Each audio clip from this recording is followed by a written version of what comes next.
You're listening to the Youth for Life podcast with Michelle Baum, Director of Y for Life at Lutherans for Life, where we prepare youth to be gospel-motivated voices for life. Be sure to stick around after today's live recording of our Chats for Life program to find out how you can be live too on our next Youth for Life podcast. All right, welcome to tonight's Chats for Life. Tonight we have our guest, Reverend Dr. Dennis Di Mauro, who is going to be talking to us about how Christians have responded to life issues for the last 2,000 years. In particular, the issue of the unborn. So welcome tonight to Chats for Life, Dr. Di Mauro. Pastor Di Mauro, I'm not sure which you would prefer us, either referring one. to you as Hey, either you. one. Whatever, All right. Well, we're so glad that you're here tonight. Just a real quick show of hands. How many of you have ever run into someone who's indicated that the church is just kind of behind the times, like not really with the times, old-fashioned, maybe needs to update a little bit? Okay. So yeah, we're seeing some of that, some of the nodding. So and maybe in well, tonight, obviously, we're going to get those questions or address that issue, right? So should the church modernize? Should we change our views? Have they always been the same? Those sorts of things. So Dr. Di Mauro, I'm going to pass it on to you. And if you want to open us up with prayer, we would love that. All right. Let us pray together. Oh, my Lord, we thank you for Y for Life. We thank you for our youth who is the pro-life generation, and they are the ones that are going to share your gospel of life with their friends and their relatives and people that they know. It's a truth that sometimes people don't want to accept, even within the church. We know this, but Lord, we are confident that you will give us the words to say. You'll fill us with your Holy Spirit and make us lions of the faith. So we just ask you to be with us tonight as we study this and ask questions and try to understand your holy word and your plan for our lives and our morality. And we lift all these students up in Jesus' name. Great. Take it away. Okay, so I'm going to go ahead and share a chart deck. All right, so let's hope this happens. Hope this works. So let's go ahead and move forward. So who am I? Oh my gosh, look at this picture.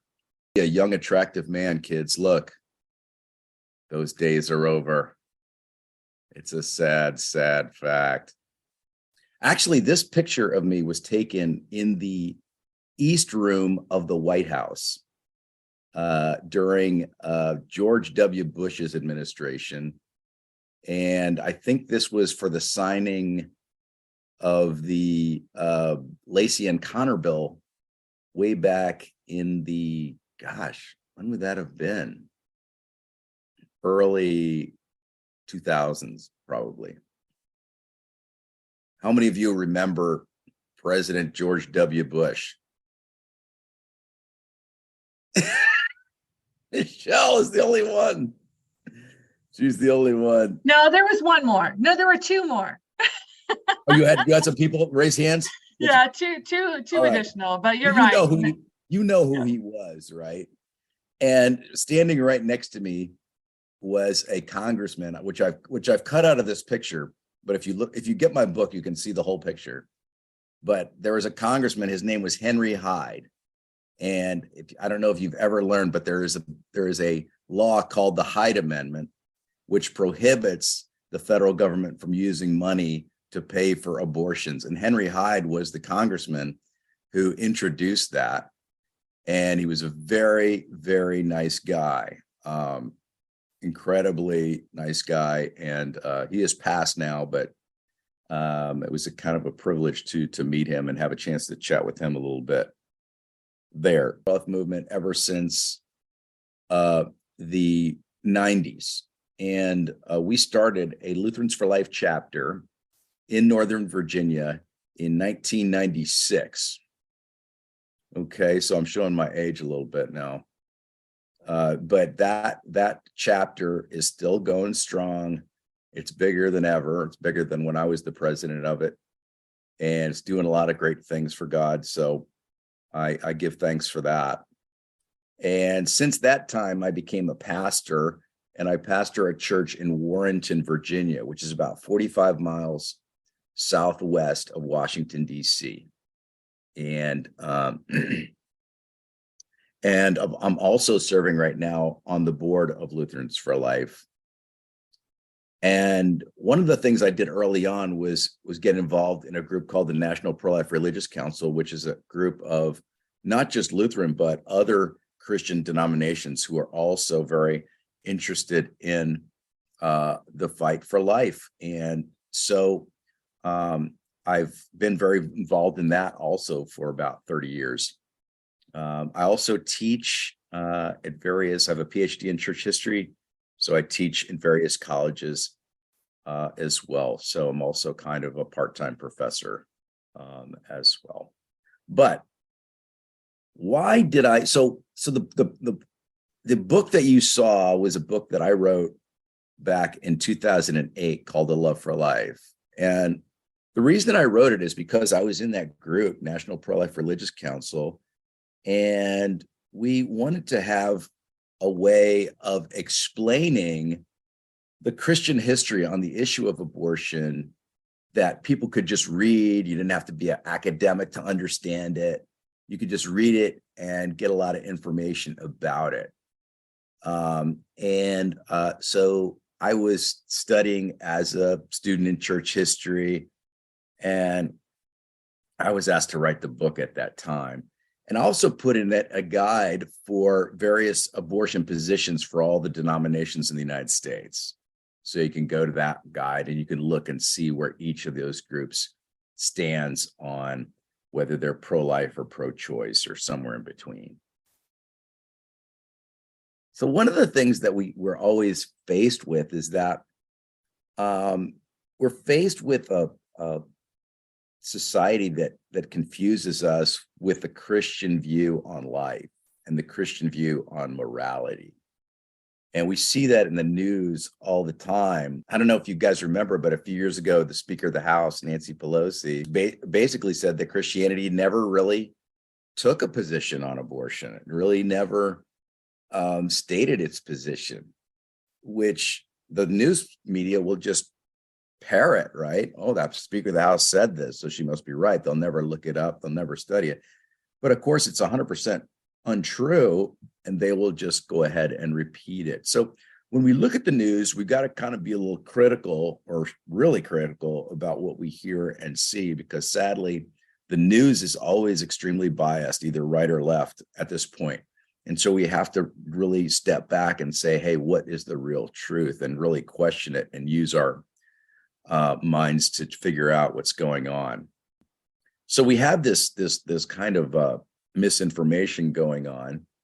But of course, we have this nightmare of abortion that still exists, about 1 million a year, affecting so many men, women, families.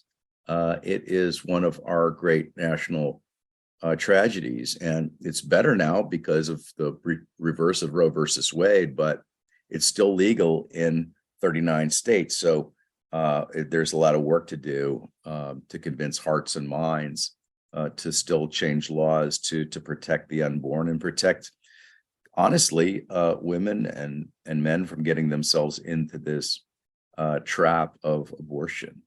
And so know that there's a lot of people who kind of vote blindly one way or the other based on this issue, one issue.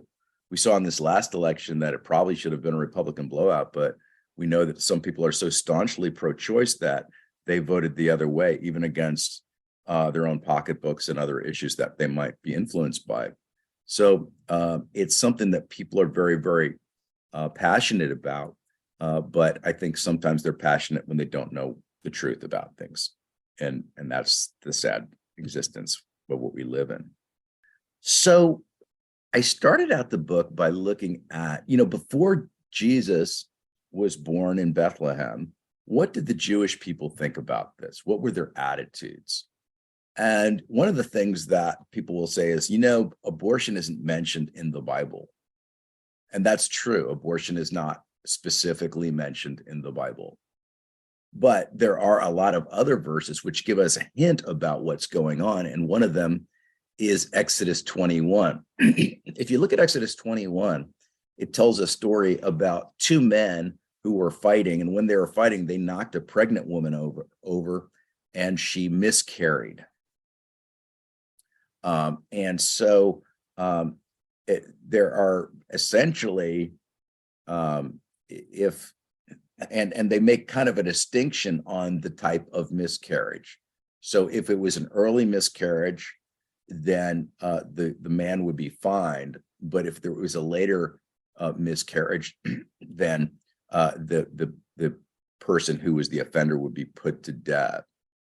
But pro-choice advocates have used this before to say, well, so an early term one isn't as bad. Well, I guess that would be the law that was there, the distinction. But we know that whether or not it was early or late, it was wrong in both situations. It may have been, the penalty may have been different, but the sin is still the same. And so I think it's an important verse to look at in order to say, what is God's view of ending innocent human life in the womb, whether intentionally or intentionally? And the answer is he's not pleased with either one. There are other areas in the Bible or in Jewish history that I want to talk about too. One of them is, I'm going to just skip over these other two, but one of them is Tacitus. You know, Tacitus was the great historian, Roman historian, and he was very, very perplexed by the Jews. He wrote about them, and he didn't understand why. What Jews would often do is they would go and take children and adopt them who had been abandoned. And one of the things that the Romans would do, let's say you wanted to have 4 kids, and you kind of made a plan, and you'd split the inheritance 4 ways. Well, if you had a 5th child, what you would do is you would just take the child out into the woods and abandon the child out in the woods and have it starve to death. And this was called abandonment, and it was a common practice at the time. Well, the Jews, what they would do is actually, and early Christians would go into the forest and rescue these children and adopt them. And so a lot of these children that were left were rescued by Jewish and Christian families. But Tacitus in his history talks about the Jews, and he says, I don't get these Jews. What is going on with them? Why would they adopt these children, or why wouldn't they abandon these children by exposure like we do? He was just perplexed by it. So it's a really interesting study in the pagan mind and the Christian mind, okay, or the Jewish mind. And the Jewish and Christian mind have this value of life, which they get from their relationship with God, God's word, God's holy law. But the pagan mind is a mind that doesn't understand this. Like, why wouldn't I just end the life of this child that's been born because it's not part of my plan? And if you think about it, you see a lot of that in today's society. You know, a lot of people say, oh, I didn't plan to get pregnant at 18. So what do? Well, I'll go have an abortion because my plan was for me to have a child maybe when I was about 30. So that is essentially a pagan mindset, right? It's an idea, well, I have this plan and I got to follow it. So something's got to give, and it's going to be this unborn child. Where the Christian mindset is, you know, this may not be the perfect time. This may be a little bit awkward. I may have to juggle things around. I may have to tell my parents, but you know what? I'm going to do this because I know that God has given me this child. And so it's just, it really brings out that difference. So when you read this in the book, you'll see how fascinating it is. Well, let's take a look at the Bible, because we know that the Bible doesn't talk specifically about abortion, but it does talk about one thing called, which you see in a number of areas, called pharmakeia. What is pharmakeia? When you think about that word, what does it sound like? Pharmakeia. Pharmacy. Pharmacy, right? Exactly. Good answer. Okay, so pharmakeia is essentially a medicinal or a potion. if you will, because what happened in those days is that there were sorcerers, and their job was to make magic potions that they would then sell for various different things. And so pharmakeia is tied to sorcery because it's the sorcerer who's making these pharmaceuticals or these drugs. And one of the drugs that the sorcerer used to make is a draft that would cause a miscarriage. Okay, so you would drink this draft, and then you would have a miscarriage, and hopefully the draft wouldn't kill you. It would just kill the child who's growing in you, and you would miscarry. That was the idea. And so what we see, though, is when we look at the Bible, a lot of areas that are talking about this pharmakeia, which is usually translated in the Bible as witchcraft. But a lot of scholars that I've read have said that word is not technically witchcraft. It's really, the problem is that you're creating a potion for demonic purposes, that you're creating this medicinal for ungodly or sorcerer purposes, if you will. And what a lot of people thinks is that prohibition on pharmakeia was an early prohibition on abortion, because abortion was done through these kinds of drafts that were done. So we see that connection with abortion, with the prohibiting abortion throughout a lot of the verses in the New Testament. But we also could just step back and say, look at the Bible and look what it says about God's plan for our lives. So I'm going to read you a few Bible verses, and we'll see where this goes on this. So look at Jeremiah 1:5. God says to the prophet Jeremiah, he says, before I formed you in the womb, I knew you. Before you were born, I set you apart. I appointed you as a prophet to the nations. So we know before Jeremiah was even born, God had placed him in his mother's womb. And so we see the intention of God even before he's born and before he is implanted in his mom's womb. Let's take another one, Job 10. I love this. Job is talking about how God formed him in his mother's womb. He says, your hand shaped me and made me. Will you now turn and destroy me? Remember, you molded me like clay. Will you now turn me to dust again? Did you not pour me out like milk and curdle me like cheese, clothe me with skin and flesh and knit me together in bones and sinews? You gave me life. You showed me your kindness, and in your providence, you watched over my spirit. So he's talking to God. He's saying, God, are you going to, because he's worried because of all the terrible things that happened to Job. He's worried that God is going to end his life. But then he says, God, look what you've done. Look how you've created me in my mother's womb so beautifully. And you've all probably heard the Bible verse, Psalm 139, right?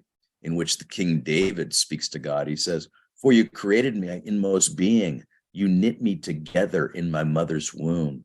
I praise you because I'm fearfully and wonderfully made. Your works are wonderful. I know that well. My frame was not hidden from you when I was made in a secret place. When I was woven together in the depths of the earth, your eyes saw my unformed body.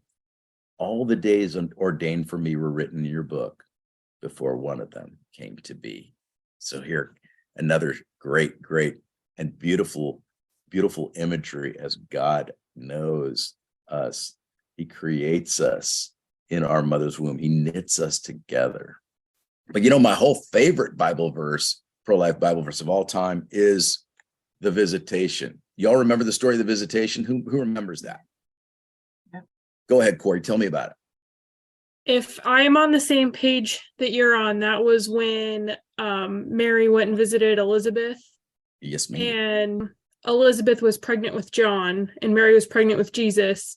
And John leapt in Elizabeth's womb. And Jesus was only, I think they say he was like 7 weeks along at that point. So Mary was still very newly pregnant, at a point where no one would know if you looked at her. Mm-hmm. Yes. So why is John jumping in Elizabeth's womb? Because he's in the presence of God. Amen. There you go. There's your answer, right? There's your answer. He knows that he's in the presence of his Lord, and he's only what do you think, Corey? You said like 7 weeks old or something? Yeah, Like, I think that's what some consensus I've seen has been, is that Mary was still very newly pregnant at that point with Jesus. yeah, right. He is in the presence of his unborn, very early unborn Lord and God, right? Great stuff. So one of the sources I use in this book is Michael Gorman, who was one of my teachers. And Michael Gorman always had a sentence which I really love. And it was that abortion just does not fit into the scriptural witness. When you look at the Bible, it's always about God's love for life and how much he wants us to thrive and grow and have children and be fruitful. Abortion just doesn't fit into that. You can't shoehorn it in. You can't, it just has no place there. It doesn't work. So I just love that phrase. And I think that should be an obvious thing to everyone, is that when you look at the issue of abortion and you look at the Bible, they just do not go together. I have a question for you.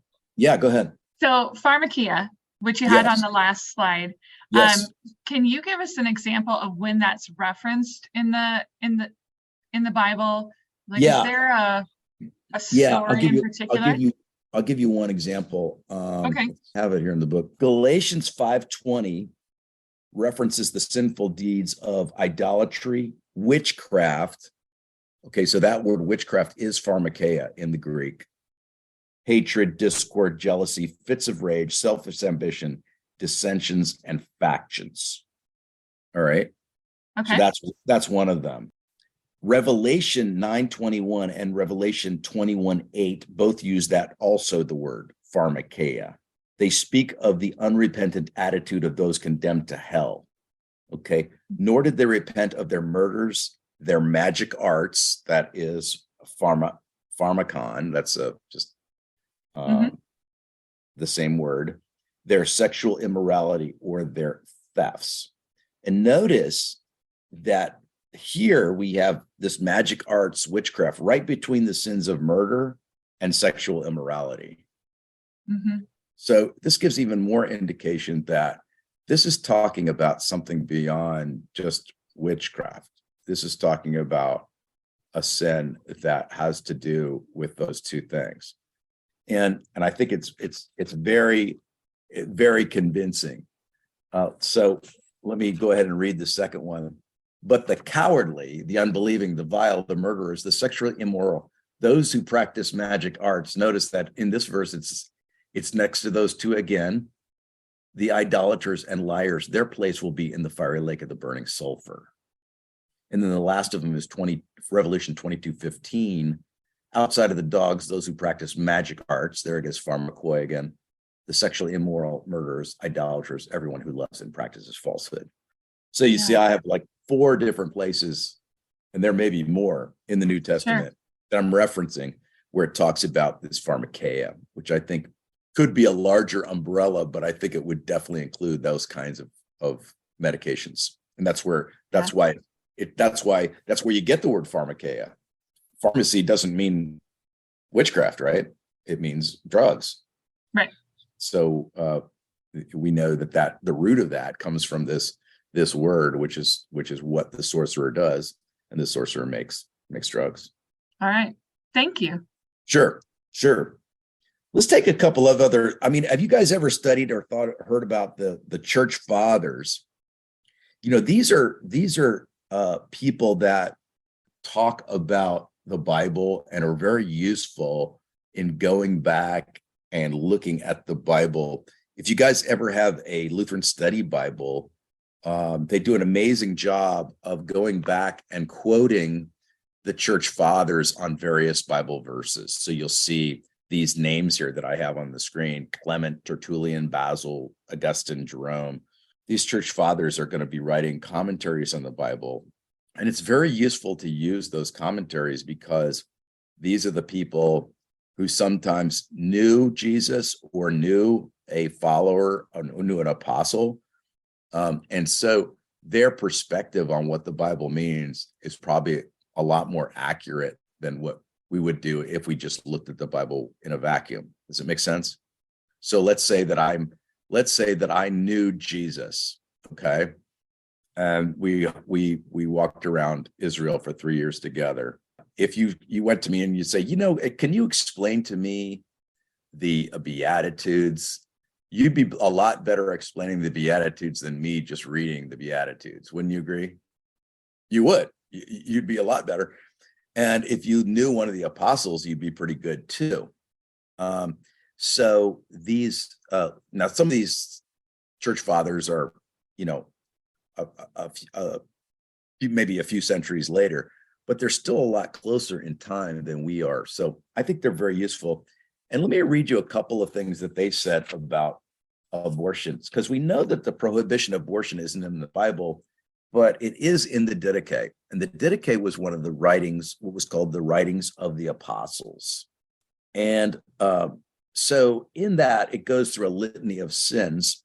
Do not murder, do not commit adultery, do not engage in pederasty, do not engage in sexual immorality, do not steal, do not practice magic, do not use enchanting potions, do not abort a fetus or kill a child that's born. So two things are to note here. First of all, abortion is specifically mentioned and prohibited. This was a work allegedly of the apostles written in the early second century. So maybe around, actually it was in the first century. I wish I had the year right in front of me here. So it's specifically prohibiting abortion, but even more than that, did you notice it's right next to enchanting potions?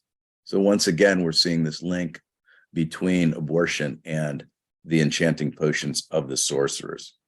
Again, I'll give you a couple other examples. Let's take Clement. Clement wrote this in his book, The Tutor.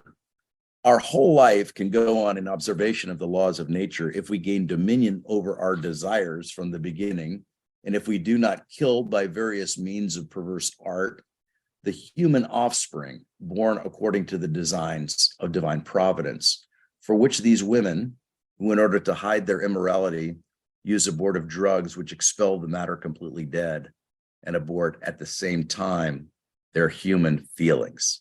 So this is Clement writing in the 2nd century, and he's talking about two things. What women were doing was that they were, of course, having an abortion to hide that they were having a illicit affair or sex out of wedlock. But even more than that, he says they're not just aborting the child, they're aborting their own feelings, which I thought is super powerful. And I think this really gets to the heart of the matter. What are we doing to young women when we tell them that this is fine and this is okay, this is empowering and so forth? And when they go through it, then they realize the reality. And I think that is the interesting thing about this. And he's talking about this way back, maybe 100 years after Jesus walked the earth. Let's take another one. Take Augustine. St. Augustine wrote on the issue as well. He said, sometimes this lustful cruelty or cruel lust goes as far as to employ drugs to cause sterility. And if this is ineffective, it finds a way to destroy and expel fetuses conceived in the womb, willing its offspring to die before it lives. Or if it's already quickened in the womb, to die before it's born. Very well then, if both parties are such, they're not married. If they were such from the beginning, they have come together not by wedlock, but by debauchery. If, however, they are not both such, I make bold to say that either the human is in some way the husband's harlot, or the man is the wife's adulterer. So what he's trying to say here is that the abortion act actually just destroys the marriage as well, because now the whole, one of the main intents of marriage, which is to have children, has been really cut off, and this is going to destroy their marriage, is what he's trying to say here. So it's very interesting. So take a look at this if you have a chance on these church fathers. I find their I find their opinions to be something that could have been written last year rather than 2,000 years ago. Do you guys have any questions about this section?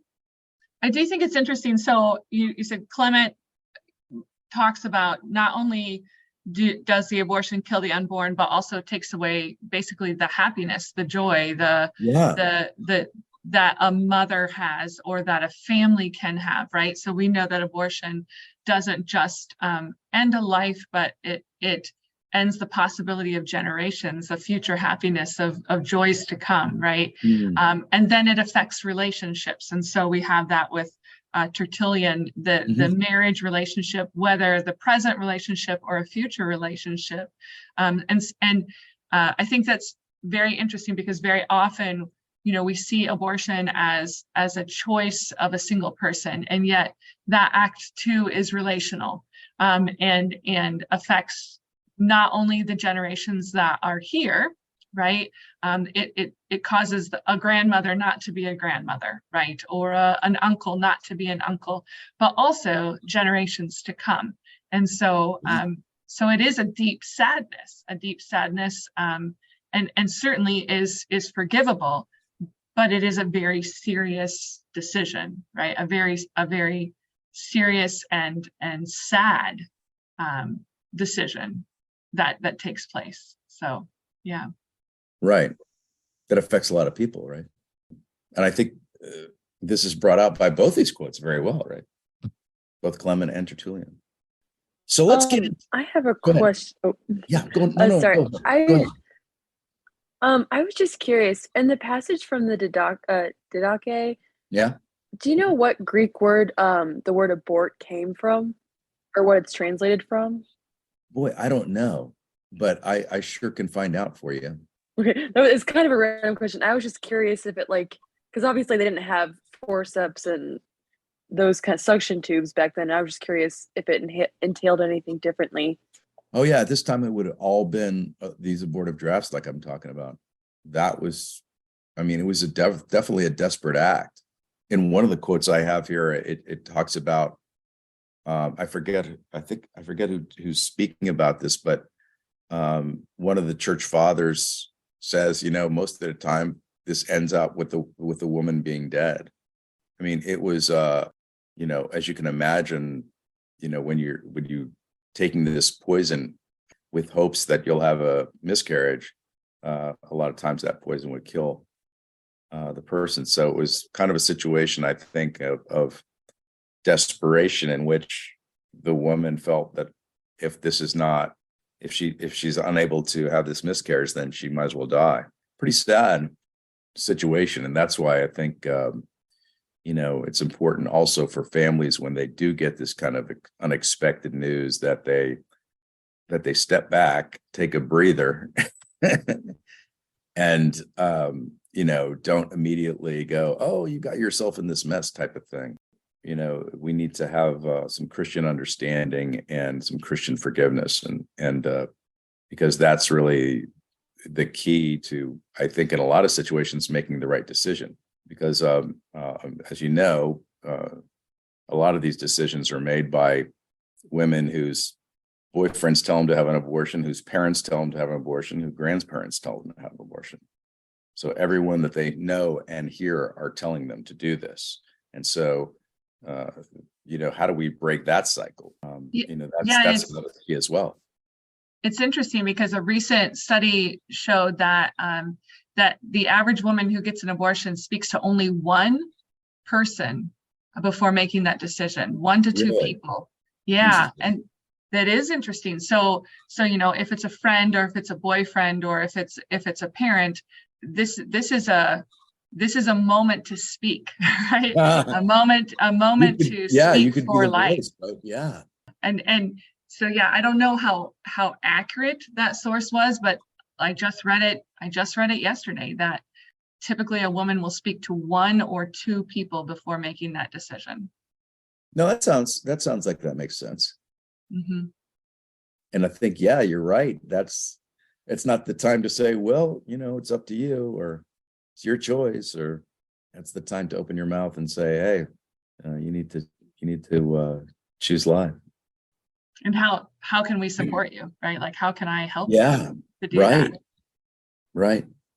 Especially women, right? Because that's probably, if it's not the boyfriend, then who's it going to be? It's either going to be a parent or a friend, right? I'm just thinking out loud. I don't have any statistics on this, but it would seem like it would be one or the other. And if it's a friend, then that friend can really make a difference. Well, let's take a peek at the Middle Ages. So what happens is that as the sin of abortion becomes more known in society, or more recognized in society, all of a sudden, church authorities start to make rules about it, I guess you would say. And they did that in a number of ways. They actually would prohibit abortion in synods, and there are some early synods that were in the church. I had one that was in the 7th century where they speak of abortion. And then what happened in those days is that, of course, everything was done through private confession. So you made a private confession to your priest. This would have been in the Middle Ages. And then the priest then would absolve you of your sin, right? And so what the priests did, is they created books that would tell the priest what the penance would be. So let's say if you went to Catholic confession and you said you confessed your sin, the priest then would give you what's called a penance, which is something that you do afterwards. Let's say it's saying so many prayers, or something like that.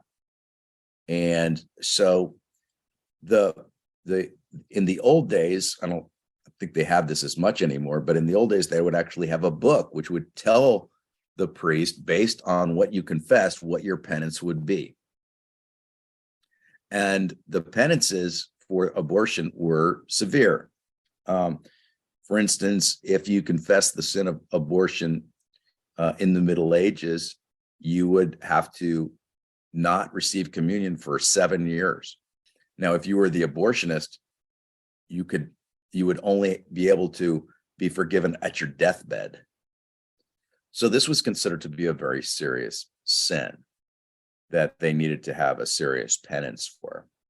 And then it was actually put into the canon law. So the law of the church on these kinds of things. And in 1398, they actually instituted a automatic excommunication, so that you would be excommunicated from the church if you had an abortion. Now, if you went to confession, of course, and confessed it, then you would be forgiven and allowed back in again. But the point of all this is just to show you how seriously the church took it. So this idea that Nancy Pelosi stands in front of the cameras and says that the church has never really had a position on abortion is so ridiculous, because this is something that is in document after document in every synod, in every diocese, all over the world. And so I think it's important for us as Christians to be able to say to someone who said, "Oh, there's no real, the church has never really taken a stand on this," to say that's not true, not even close. So the church's position has been very, very clear all the way back to the Didache, right? All the way back to the 1st century. All right, so let's keep going. So finally we get to our hero, Martin Luther. You knew it was coming, didn't you? You Lutheran kids are smart. You know Martin Luther is going to show up pretty soon. And here he is in all his glory. Did I tell you that I actually shaved my head to be like Martin Luther at the 500th anniversary, 1517? I should have shown you that picture. I should have put it on the slide of me shaving my head. And there's nothing that I've ever done in ministry that had more power than shaving my head. People still talk to me about it. "Pastor, remember when you shaved your head?" And my mom said, "It'll never grow back."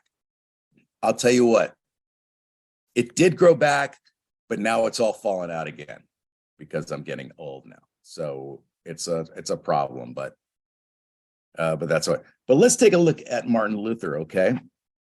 So we've got Martin Luther. Let me give you a quote by Martin Luther. You might be surprised because Luther saw abortion as a grave sin. Luther wrote this. He said, God is not hostile to children as we are, but God emphasizes his word to such an extent that he sometimes gives offspring even to those who do not desire it, yes, even hate it. How great, therefore, is the wickedness of human nature. How many girls there are who prevent conception and kill and expel tender fetuses, although procreation is the work of God. This is from Luther. And it's important to have these kinds of Reformation quotes because a lot of people say, oh, well, that whole thing against abortion, that's a Catholic thing, right? That's just a Catholic thing. That's not a Protestant thing or a Lutheran thing. But you can see in quote after quote that that's not true at all. How about Calvin? You can talk to you can give this quote to your friends at the mega church, okay? You can quote Calvin to them. So here's Calvin's quote. The fetus, though enclosed in the womb of the mother, is already a human being. It's almost a monstrous crime to rob it of the life which it has not yet begun to enjoy. If it seems more horrible to kill a man in his own house than in a field, because a man's house is his place of most secure refuge, it ought surely to be deemed more atrocious to destroy a fetus in the womb before it has come to light. That's a great quote, huh? From Calvin. Calvin saying, wow, you know what? I mean, the womb should be a place of refuge. It should be a place where a child doesn't have to worry about anything, but unfortunately, right now, it's one of the most dangerous places to be. Calvin even recognizes this way back in the 1500s. Now, how many of you have heard of the YMCA? Anybody heard of the YMCA? YMCA. Have you ever heard of the song YMCA? Well, okay, so thank you. I'm getting some help. Thank God. So YMCA, did you know that the reason that they started the YMCA is kind of like a gym now? You're right. You just go to the YMCA and it's a gym that you have locally. But the YMCA stands for Young Men's Christian Association. And it was created by a guy named Anthony Comstock in the 1800s. And his goal was to take young street youths, right? Get them into the gym and get them away from all the problems. So Comstock was very into trying to create a moral society. He was all against prostitution. He was against young gangs. He was against abortion, and he worked to create an environment with young people in the city where a lot of these problems would be taken away. So it's so interesting is now it's just a gym, but if you learn about the YMCA, it's amazing that it was actually a pro-life group, and it was very active in being a pro-life group. One of the interesting things too during the 1900s is that isn't this an interesting the history of the abortion issue? It's like people want you to think that abortion just started 50 years ago, but it's been around forever.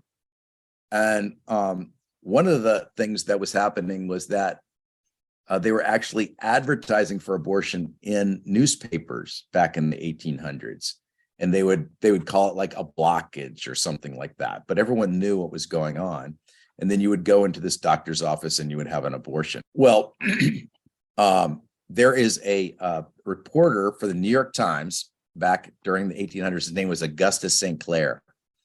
And Augustus St. Clair decided that this was something that was going on pretty commonly in New York City and other big cities.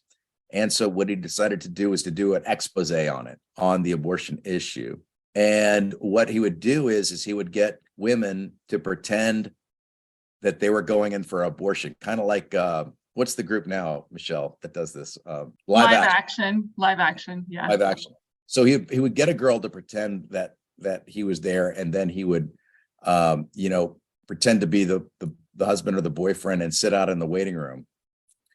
And he remembered distinctly in one of these expose times that he went in to an abortion clinic that he saw this one girl, and he remembers her. She was very short and she had blonde hair, and she was just sitting there kind of nervously. And then she went in, and he walked out of the clinic and he didn't really think about it. They messed up the abortion, and the woman bled out in the room after he had left, and they tried to hide her body. They took her and put her in a casket, and they put her on a train and tried to get rid of the body and bury her in some other place so they wouldn't get caught.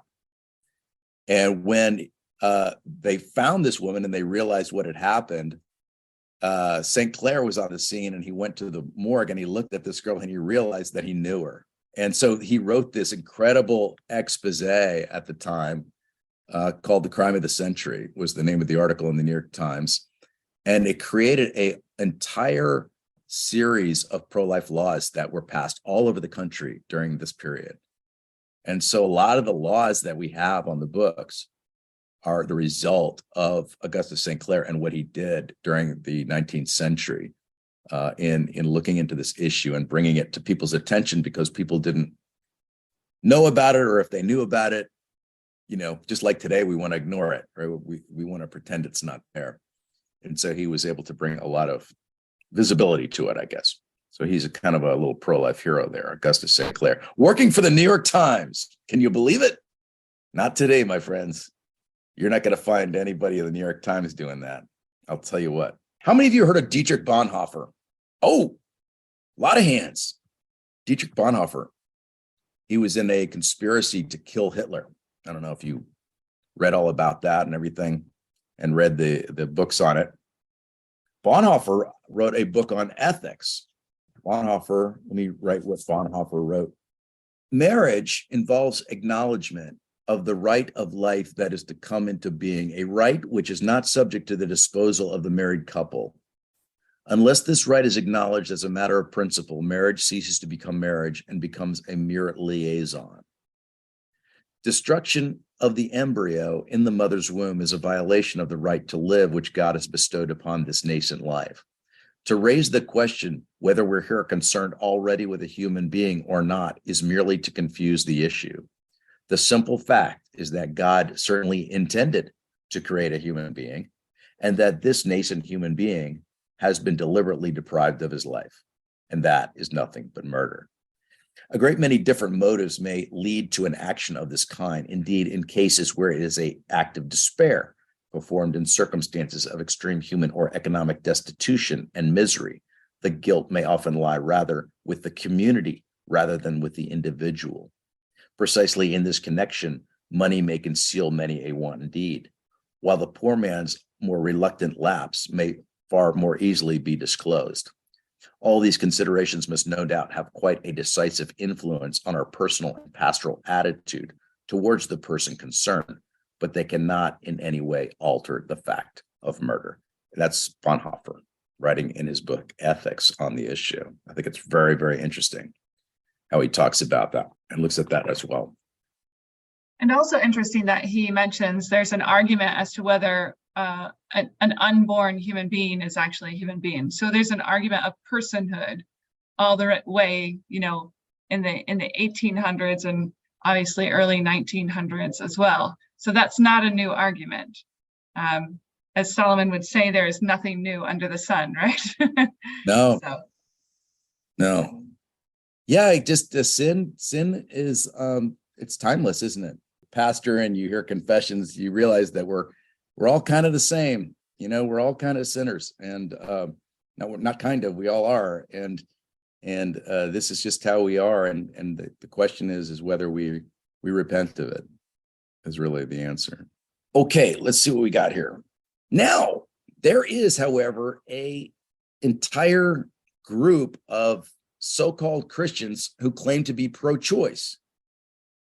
And this was one of the things that the group, the NPRC, was there to create, because there's a group called the Religious Coalition for Reproductive Choice. So that's a bunch of pastors in various denominations who believe that abortion is right and should be done. And so we actually created this organization to fight this group called RIC, which was this religious coalition for reproductive choice. Right now, it's run by a woman named Katie Zay. In my book, the president of it at that time was Carlton Vesey. I also go into a lot of the pro-choice arguments done by academics that are prominent. And some of them are just very, very crass and not very good. Some of them actually are pretty clever and in arguing for abortion. One of the things that when you look at Augustine and Aquinas, they'll make a distinction between an abortion, an early and late abortion. You got to remember that they didn't have ultrasounds back in those days, right? They couldn't look at the inside of a developing child in the womb. So all they knew about embryology was what came out during a miscarriage. And so they would make a distinction between an early stage and late stage. And the reason they would make that distinction is because they would actually put people to death who did abortions at a later stage. And so, what a lot of these pro-choice academics will do, they'll say, "Oh, they made a distinction between early and late, so it's okay to have an early abortion, and it's not okay to have a late-term abortion." So they'll make that distinction. But Augustine and Aquinas never made that distinction. They said it was sinful, clearly sinful, early or late. Now, whether you're executed for it is another question, and that's the question they were trying to solve. But the idea that they were adamant in that abortion is sinful from the moment of conception. So this section goes into that. It also gets really weird. You get some real space cadets over in this area as well. Kendall Gibbons. I bring her up just for entertainment factor, but I'm going to go ahead and talk about her for a second. Kendall Gibbons was one of the people in RIC, one of the board members, and she wrote a liturgy that you would then, let's say you had an abortion, you'd go and actually have a church service afterwards. I'm not kidding you. She wrote this. And she says, in that liturgy, she writes this, the liturgy says, "Not every essence shall come to be. It is in choosing that we are free." This is one of the lines of the prayers that you'll say in this liturgy. But I wrote this, and I just read it the other day. I wrote this many years ago, but I thought this is actually one of my more cogent moments. So can I read it to you? Sometimes I think I'm brilliant when I read things I wrote later. Usually I don't think I'm brilliant, though. Usually I'm like, why did I write that? That was stupid. But this time it is actually pretty good. So here, let me read this to you. I wrote, "Is this cavalier attitude about human life helpful to the post-abortive woman? That is this liturgy going to help her at this point after having an abortion? I don't think so. The average person might justifiably come to the conclusion that the essences do not come to be because someone has ended their lives. So this liturgy seems to be skirting the question of why every essence does not come to be. In addition, one might biblically conclude that it is in Jesus Christ that we are free, right? We're not free in our choices. Our choices are often wrong. We're free in Christ, who makes us free. And so that unfettered choice is in no way the source of our freedom, as this ceremony suggests. So I kind of shudder to think of women who went to Pastor Kendall Gibbons and received this service or went through it. It's kind of like making a nightmare worse. So it's really the height of to me of irresponsibility. But that's that chapter. Let's go on to the next one. Okay, so the next one I did. This was kind of a little bit of original research that I did. A lot of the other stuff I did, I took from other authors, but this actually did myself. I tried to figure out if all the Christians in the world, how many belong to denominations that are pro-life? Because, we're told that the church has never made a stance on abortion. The church is never is split. It's confused. So it's of no guidance to anybody in deciding these matters. But I did a lot of questioning into denominations and the history of the pro-life movement within denominations. I also wanted people to be able to read this chapter and say, okay, I'm a Methodist. I can go to this group. I'm a Presbyterian. I can go to this group. I'm a Lutheran and I can go to this group. So that people would be able to read it and be able to plug in to their local organizations that they had in their denomination that were pro-life. And I did a lot of interviews with some of the pretty famous people at that time, James Dobson, who did Focus on the Family, and Father Pavone, and Jean Garten, who started Lutherans for Life. I interviewed her, and John Newhouse, who was a Lutheran pastor who later became a Catholic priest, who was the editor of First Things. So I had a great time talking to all these people. Here's a hint, kids. Let's say that you have a hero that you want to talk to in this world, and you're like, I'll never be able to talk to that person. They'll never take my phone call. They don't know who I am. Here's the secret. You write a book, and then you send them a letter and you say, I'd like to interview you for this book. Then they're like, well, wait a second. Maybe I should do this because I'll get some promotion for me. All of a sudden, you're having a conversation with your hero. So let's say you love Taylor Swift, right? You love Taylor Swift. You decide, I'm going to write a book on Taylor Swift. You send a letter to Taylor Swift, say, I want to interview you. And all of a sudden, you're sitting in Taylor Swift's living room. This works, my friends. Okay. Just so you know. All right. Or maybe not Taylor Swift, obviously, for somebody. Some people don't seem to like Taylor Swift, but this is a hint. So that's kind of what I got to do, which was fun. And then I did a head count. I tried to figure out how many people were in pro-life organizations. And you know what I found out? More than three quarters of all Christianity is in a pro-life denomination. So if you're a Christian, more likely that you're much more likely to be in a pro-life denomination than not. And this should be an encouragement to us, because sometimes we feel like we're alone, right? We're, no one's pro-life. We're not one of the cool kids and all that kind of stuff, right? But the fact is that most Christians are pro-life, and they're in pro-life organizations and denominations. So we should realize that. And that is the ending part of my book. Christianity has always been, and still is a pro-life organization. And that's important to remember. Christianity has been, was, and is now, and forever and it will be a pro-life organization, because that is the Bible and the traditions of the church. That's it. That is it. All right. So basically, we got to cut through the political rhetoric, right? If someone says, oh, this is a political issue, it's not. It's a moral issue. I think what we need to say is, if we want to be a supportive first century Christian church, how can we recommend abortion, or how can we let it go on? If we're going to be people of love, people who want to support others, love others, support families, we cannot be in any way linked to a practice that has nothing to do with the Bible and doesn't even fit into it. Okay. So the question I want you guys to think about is, what kind of people are we as Christians? So I'll give you two quotes and then I'm done. First one is from Professor Rogerson from University of Sheffield. He wrote this: can we at one and the same time be under the imperative of love and be satisfied with a society that denies to the unborn the possibility of living?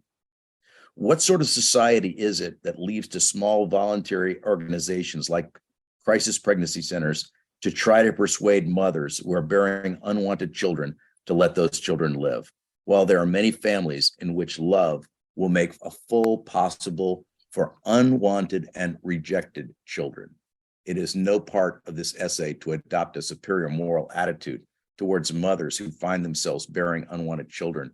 What a Christian society ought to do, however, is to stress that the love of God, stretching out to the unwanted and unworthy, is at the heart of the gospel, and the practical application of this imperative in all its ramifications is the task laid upon the church, right? So it's up to us. If we want to be people of love, we need to be the ones reaching out. Stanley Hauerwas wrote this, very famous Methodist theologian. He wrote this: the issue is how we as Christian community can live in positive affirmation of the kind of hospitality that will be a witness to the society that we live in. So I should start off with the first part. He said, abortion is not about the law, but about what kind of people we're to be as the church and as Christians, right?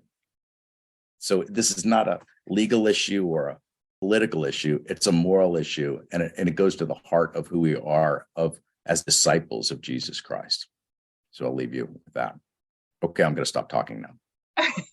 No, thank you. Thank you for the information. And thank you very much, Dr. Di Mauro, for being here. And so if you want to ask questions, hang out. We also want to make sure that you know that our next Chats for Life, which will be, I think, the first week of December. Is that right? Yes, first week of December. Reverend Robert Frank, who's going to talk to us about how to show Christian mercy through child foster care. And he's going to give some examples from his own life, his own family that was made through foster care and continues to be made in that way, that God has gifted him children through the foster care system. So I hope that you come back for that and hear a message of hope and ways that we can support foster care families. Thanks for joining us for today's life topic. Check out whyforlife.org or email Michelle at whyforlife.org to find out how and when you can go live with us at our next Chats for Life session. Or join us next time, right here at Why for Life Podcasts, where youth learn how to be gospel-motivated voices for life.